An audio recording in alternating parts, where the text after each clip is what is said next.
বন্ধুরা তোমার সকলকে স্বাগতম তোমাদের চ্যানেল ডাব্লিউবি প্রাইভেট টিউশনে। তো আজকের এই ভিডিওতে আমরা মাধ্যমিক টেস্ট পেপার 2024-25 পর্ষদ প্রদত্ত যে তোমাদের টেস্ট পেপার দেওয়া হয়েছে সেখান থেকে তোমাদের পেজ নাম্বার 3 বাংলার যে প্রশ্ন রয়েছে এমসিকিউ এবং এসিকিউর উত্তর নিয়ে আলোচনা করব। একের দাগের এক সঠিক উত্তরটি বেছে নিয়ে রেখো। একের এক, তপনের মেসো মশাই হলেন কি? প্রফেসর। অপশন নাম্বার খ। নদের চাঁদ কদিন নদীকে দেখেননি? 5 দিন। অপশন নাম্বার ঘ। লোকটি কাশিতে কাশিতে আসে, লোকটি বয়স 30 থেকে 32 বছর। অপশন নাম্বার গ। নেক্সট প্রশ্ন বলছে সভ্যতার শেষ পূর্ণবাণীটি হলো ক্ষমা করা। অপশন নাম্বার খ। কবিতায় উল্লেখিত বলছে হিমানির বাঁধ রয়েছে কোথায়? পায়ে পায়ে। সিন্ধু তীরে কাব্যাংশটি নেওয়া হয়েছে কোন কাব্যগ্রন্থ থেকে? পদ্মাবতী। বলছে মোগল দরবারে একদিন তাদের কত না খাতির, যাদের কথা বলা হয়েছে ক্যালিগ্রাফিস্ট। অপশন নাম্বার গ। অল্পবিদ্যা ভয়ঙ্করী এটি সাহিত্যের কোন বিষয়? এটা হবে প্রবাদ। অপশন নাম্বার ঘ। রাজশেখর বসুর বর্তমান নাম বসুর ছদ্মনাম এটা হচ্ছে পরশুরাম। অন্যকে দিয়ে কাজ করিয়ে নেয় যে কর্তা তা হলো কি? প্রযোগকর্তা। নেক্সট প্রশ্ন বলছে দুইখানা সন্দেশ রেখেছি, এখানে খানা হলো কি? নির্দেশক। দ্বন্দ্ব সমাসের ব্যাসবাক্যের মধ্যবর্তী স্থানে বসে কি? অব্যয়। ছায়াবৃত্তা সমাসটি ব্যাসবাক্য কি হবে? ছায়া দ্বারা আবৃত্তা।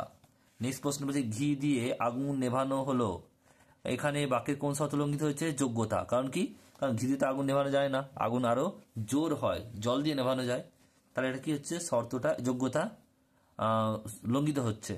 যে বাক্যে একটি সমাপিকা ক্রিয়া থাকে তাকে বলে কি? সরল বাক্য। কোথায় থাকা হয়? উল্লেখিত বাক্যের প্রাধান্য পায় কি? ক্রিয়া। বোধ হয় মনে হয় হয়তো শব্দগুলি ব্যবহৃত হয় সন্দেহবোধক বাক্যে। এবার দেখো এসিকিউ টাইপ প্রশ্নের উত্তর।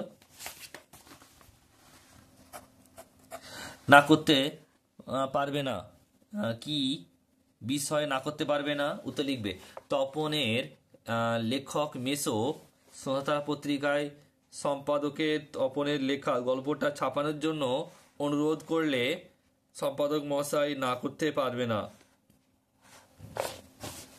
2 নম্বর প্রশ্ন বলছে আমরা সবাই হরিদার ঘরের ভিতর ঢুকলাম, তারা ঢুকে কি দেখলো? ঘরে ঢুকে সবাই দেখলো হরিদা উনানের আগুন তখন বেশ গনগন হয়ে জ্বলছে।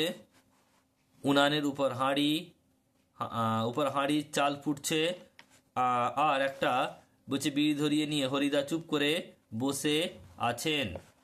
নেক্সট প্রশ্ন 3-এরটা বলছে দেখো, বলছে এমনই এদের অসভ্য হয়ে গেছে। কি অসভ্য হয়ে গেছে? লিখবে পথের দাবি গল্পে অপমানিত হওয়া এদের এখানে অসভ্য না, ভুল বললাম। বলছে এমনই এদের অভ্যাস হয়ে গেছে। কি অভ্যাস হয়ে গেছে? লিখবে পথের দাবি গল্পে অপমানিত হওয়া এদের অভ্যাস হয়ে গেছে।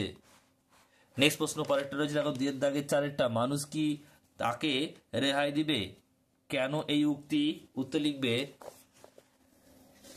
নদী মানুষের হাতে তৈরি ব্রিজ ও বাঁধ ভেঙে ফেললেও সে রেহাই পাবে না, কারণ মানুষ আবারও সেই ভেঙে ফেলা ব্রিজ ও বাঁধকে গড়ে তুলবে, নদীকে ক্ষীণ স্রোতা করে তুলবে। নেক্সট প্রশ্ন দেখো 5-এরটা কি বলছে, ও স্কুলে যাওয়ার বন্ধ করে দিল। কে কেন এমন করেছিল? লিখবে ঠিক হিসাবের মতো জামা না পেলে অমৃত আর স্কুলে যাবে না। 2 দাগে 2-এর 1-এরটা রুনিয়ে ওঠে, কোথায় কি রুনিয়ে ওঠে? বলছে হেসার কাঁদন বজ্র গগনে এবং ঝড় তুফানে রুনিয়ে ওঠে। 2-টা গান তো জানি একটা দুটো বলতে কবি কি বুঝিয়েছেন? কবিতায় কবি একটা দুটো বলতে সামান্য কিছু ইঙ্গিত করেছেন। নেক্সট প্রশ্ন রয়েছে 3-এরটা, তার পাশে রচিল উদ্যান। কার পাশে উদ্যান রচিল? উদ্যান রচনা করা হয়েছিল। লিখবে সমুদ্রের তীরে অবস্থিত সৌন্দর্যময় মনোরম নগরীতে যে সুউচ্চ পর্বত অবস্থিত সমুদ্র কন্যা পদ্মা তার পার্শ্বে উদ্যান রচনা করেছিল। নেক্সট 4-এরটা কবির সঙ্গীতে বেজে উঠেছিল। কি বেজে উঠেছিল? কবির সঙ্গীতে বেজে উঠেছিল সুন্দরের আরাধনা। নেক্সট প্রশ্ন 5-এরটা আয় আমি জাগানু অকালে, এর ফলে কি হয়েছিল?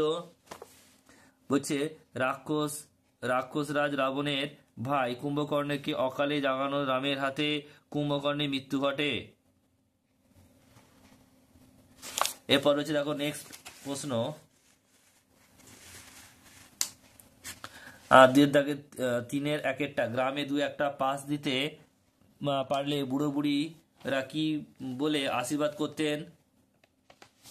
উত্তর লিখবে বেঁচে থাকো বাছা, তোমার সোনা দুয়াত কলম হোক। নেক্সট প্রশ্ন পরেরটা বলছে দেখো, অভ্যাস করা একটু শক্ত, কার কাছে কিসের অভ্যাস শক্ত? বলছে আজন্ম ইচ্ছার পর লোকের কাছে হঠাৎ ধুতি পরা অভ্যাস করা একটু শক্ত। নেক্সট প্রশ্ন 3-একটা রয়েছে দেখো, ছেলেবেলায় একজন দারোগাবাবুকে দেখেছিলাম, সেই দারোগাবাবু বিশেষত্ব কি ছিল? লিখবে সেই দারোগাবাবু বিশেষত্ব ছিল তার কলম, পায়ের মোজায় গোঁজা। কিছুদিন আগে একটি পত্রিকা দেখেছিস, কে কি দেখেছিলেন?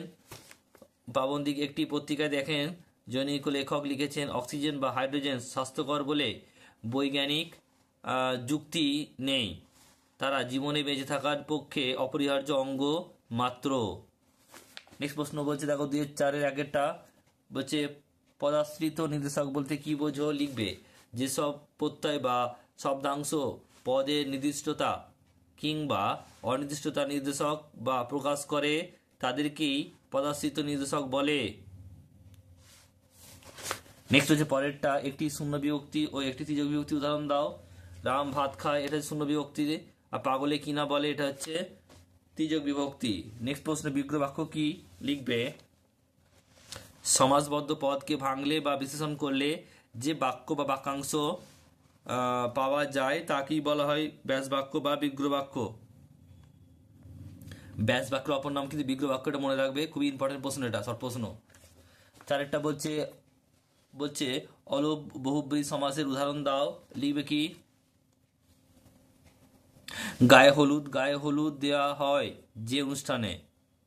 নেক্সট প্রশ্ন বলছে দেখো 5-এরটা বলছে কর্মকর্তৃবাচ্য কাকে বলে? লিখবে যে বাচ্চে কর্মকর্তা রূপে কাজ করে এবং বাক্যের ক্রিয়াকে নিয়ন্ত্রণ করে তাকে কর্মকর্তৃবাচ্য বলে। নেক্সট প্রশ্ন পরেরটা বলছে ওরে বলছে গফরা বাড়ি আছিস নাকি? নিম্নলিখিত পদটি কারক নির্ণয় করো, এটা হচ্ছে সম্বন্ধ পদ।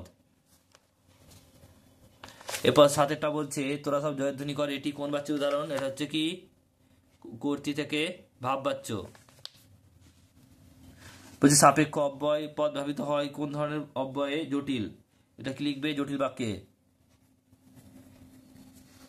নেক্সট প্রশ্ন 9-একটা বলছে অব্যয়ীভাব সমাস কাকে বলে? কি লিখবে যে সমাসে পূর্ব পদ অব্যয় এবং সমাসবদ্ধ পদও অব্যয় রূপে প্রতীয়মান হয় তাকে অব্যয়ীভাব সমাস বলে। উদাহরণ হচ্ছে অনুগমন, গমনের পাশ্চাত্য।